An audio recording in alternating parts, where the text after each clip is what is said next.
अखंड भारत के इतिहास का ऐसा दौर जब लोगों की आमदनी कम लेकिन खुशियां ज्यादा थी। धर्म के नाम पर लड़ाइयां कम, एकता ज्यादा थी।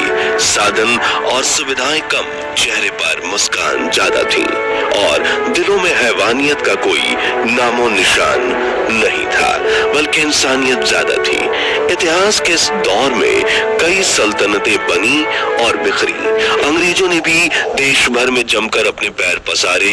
देशवासियों पर ब्रिटिश हुकूमत के अत्याचार बढ़ने लगे और सन 1857 में रानी लक्ष्मीबाई, बहादुर शाह जफर, मंगल पांडे, नाना साहिब और तात्या टोपे जैसे महान लीडर्स की अगवानी में अखंड भारत ने अपनी पहली स्वतंत्रता की लड़ाई लड़ी। लेकिन जहां एक तरफ सत्ता का संघर्ष चल रहा था, वहीं दूसरी तरफ भारत का बड़ा हिस्सा भी साधारण जीवन जी रहा था।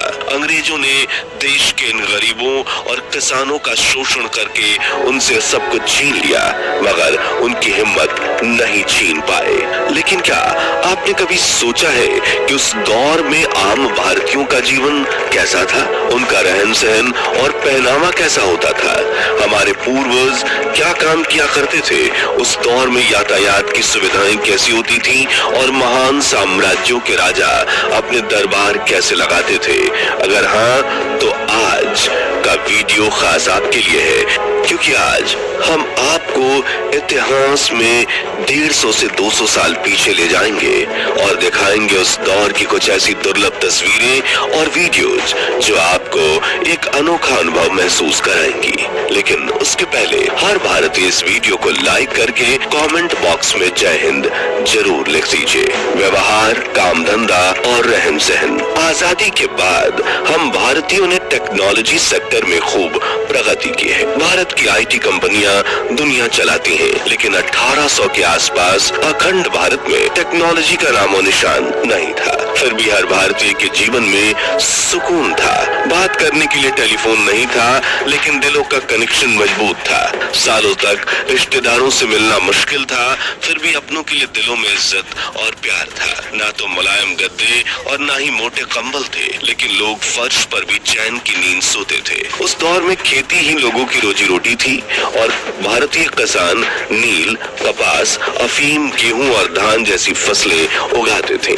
लेकिन अंग्रेज इन फसलों को सस्ते में खरीदकर विदेशी बाजार में महंगे दामों पर बेचते थे। खेती के साथ लोग पशुपालन भी करते थे और जो खेती नहीं कर पाते थे, वे अंग्रेजों की फैक्ट्रियों में काम करते थे। जैसे कि ये दुर्लभ तस्वीरें उन श्रमिकों की है जो ब्रिटिश हुकूमत के इंडिगो यानी नील की खेत और फैक्ट्री में काम करते थे। इस नील का इस्तेमाल कलर डाई बनाने के लिए होता था और गोरों ने इसकी फैक्ट्री की शुरुआत सन 1877 में इलाहाबाद में की थी। यहाँ सबसे पहले लग्गी नाम के इस पहिए वाले साधन की मदद से खेती के लिए जमीन की नाप ली जाती है।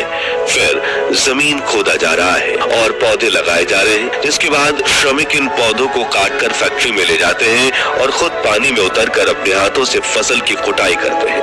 जिसके बाद इन्हें चक्की में पीसकर प्रेस करके बड़ी ईंट का आकार देकर सुखाया जा रहा है और आखिर में इस छोटे छोटे टुकड़े में काटकर यूरोपियन देशों में भेजने के लिए तैयार किया जा रहा है। कहा जाता है कि इतनी मेहनत करने के बावजूद ब्रिटिश हुकूमत इन मजदूरों का शोषण करती थी और 16-16 घंटे काम करवाकर सिर्फ 4 आने देती थी, जिससे ये अपने परिवार की जरूरतें भी मुश्किल से पूरी कर पाते थे। इस तस्वीर में महिलाएं चाय की फैक्ट्री में काम कर रही हैं, वहीं यहाँ नारियल का तेल निकालने का काम चल रहा है और ये पटना की ओपियम फैक्ट्री है। अब ऐसा नहीं है कि हर कोई फैक्ट्री में काम करता था, बल्कि गांव और शहर के मार्केट में भी कुछ लोगों ने अपनी दुकानें खोल रखी थी। जैसे कि किसी भारतीय की पहचान कही जाने वाली मस्त मसालेदार चाय की उस दौर की टपरी है, जहाँ चाय बनाने वाले से पीने वाले तक सब जमीन पर बैठकर गप्पे लड़ा रहे हैं। वहीं ये खूबसूरत बर्तन और गहने बनाने वाली सदियों पुरानी राजस्थान की कला को प्रस्तुत करने वाली दुकान है। ये बॉम्बे का मशहूर कॉटन मार्केट है,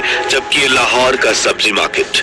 और यहाँ धोबी कपड़े धो रहे हैं। ये कलकत्ता में दुकान का रात का नजारा है, जहाँ धीमी रोशनी वाला लालटेन जल रहा है और ये वहाँ का कोकोनट मार्केट। उस दौर में इन्हीं नारियलों के छिलकों से कुछ इस प्रकार चूड़ियां भी बनाई जाती थी और स्वादिष्ट नमकीन नमकीन के दुकान तो तब भी चलते थे। कुछ सपेरे अपने सांप को लेकर कला का प्रदर्शन करते थे, तो कुछ लोग कच्ची सड़कें बनाने का काम किया करते थे। कुछ मछलियां पकड़ते थे, तो कुछ 4 आने में मिट्टी का घड़ा बेचकर अपना घर चलाते थे।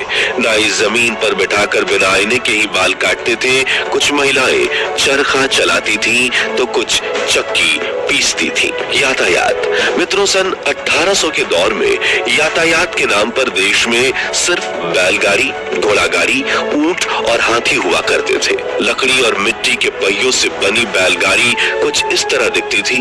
ऊंट की पीठ पर लोग कुछ इस तरह सवार हो जाते थे, जहां उनकी दोनों तरफ पानी और बाकी सामान ढोने की सुविधा होती थी। कई बार धूप न लगे इसलिए ऊंट की पीठ पर ऐसा टेंट भी बनाया जाता था और शाही घराने के लोग इस तरह पालकी में सफर किया करते थे, जिसमें 4 से 6 लोग अपने कंधे पर ढोते हुए कई किलोमीटर तक पैदल चलते थे।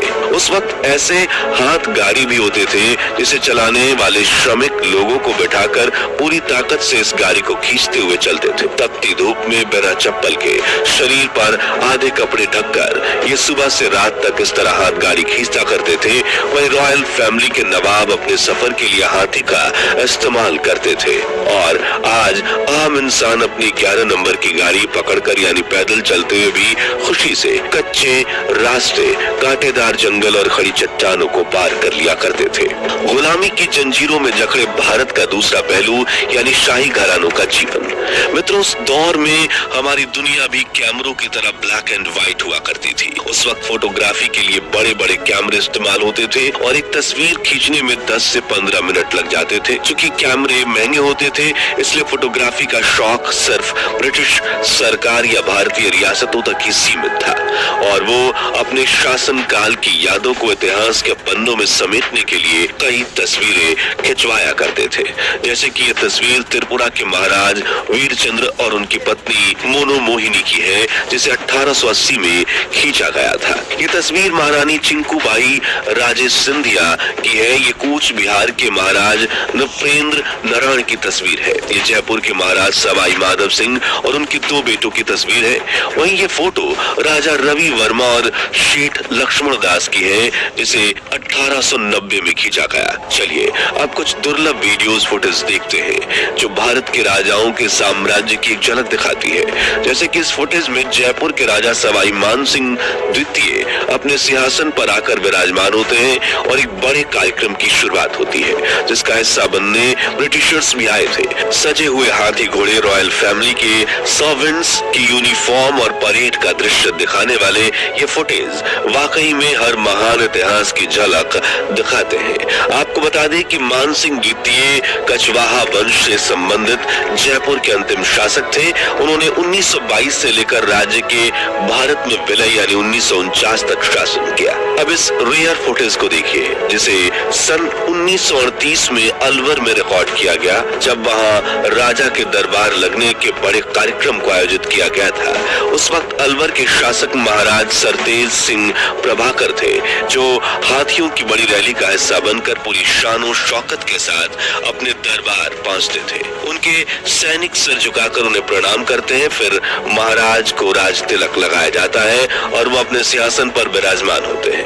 आगे कई लोग महाराज के सामने प्रणाम करके पहुंचते हैं और फिर कलाकारों का एक समूह उनके सामने नाच गाने की कला का प्रदर्शन करता है। आखिर में महाराज अपनी पालकी में बैठकर महल की तरफ रवाना होते हैं। कैमरे में कैद भारत का महान इतिहास। मित्रों, 1870 से 1900 के दौर तक भारत के लेजेंडरी फोटोग्राफर राजा दीनदयाल ने उस दौर की यादों को अपने कैमरों में कैद किया, जिन्हें देख आज हम अपना इतिहास याद करते हैं। राजा दीनदयाल ने देश के कई शहरों में अपने स्टूडियोज खोले थे। 50 फोटोग्राफर असिस्टेंट को नौकरी पर रखा था और अखंड भारत की करीब 30,000 फोटोज क्लिक की थी, जिनमें से सबसे ज्यादा लोकप्रिय ये फोटोज है। 1899 में खींची गई इस तस्वीर में हैदराबाद के नवाब निजाम महबूब अली खान अपनी रॉयल फैमिली के साथ एक पेड़ के नीचे बैठे हैं और जमीन पर बाघ की खाल बिछाई हुई है। 1888 में खींची गई ये तस्वीर आंध्र प्रदेश के हमनकोंडा में मौजूद 1000 पिलर्स वाले मंदिर की है, जिसका निर्माण सन 1163 में हुआ था और 862 साल बाद आज भी ये मंदिर वैसे ही खड़ा है। वहीं 1886 में खींची गई ये तस्वीर मुगल शासक अकबर की बेटी के मकबरे की है। मित्रों, उस दौर में राजस्थान के डीग में महाराज सूरजमल का डीग महल काफी मशहूर था, जिसे उन्होंने सन 1772 में बनवाया था और 1884 में खींची गई ये तस्वीर उसी डीग वाटर पैलेस की है। वहीं सन 1860 में हैदराबाद में ब्रिटिशर्स की रेजिडेंसी की कुछ इस तरह की तस्वीरें हैं। तो दोस्तों, अगर आपको भी अखंड भारत की गौरवशाली इतिहास और संस्कृति पर गर्व है तो कमेंट में जय हिंद जय भारत जरूर लिखें। अगर हमारी ये पेशकश आपको पसंद आई हो तो वीडियो को लाइक और शेयर करके 11,000 लाइक्स के लक्ष्य को पहुंचने में हमारी मदद करें और ऐसे ही दिल छू लेने वाले वीडियोस के लिए हमारे चैनल को सब्सक्राइब करके पास वाली घंटी जरूर बजा दीजिए। जय हिंद, वंदे मातरम।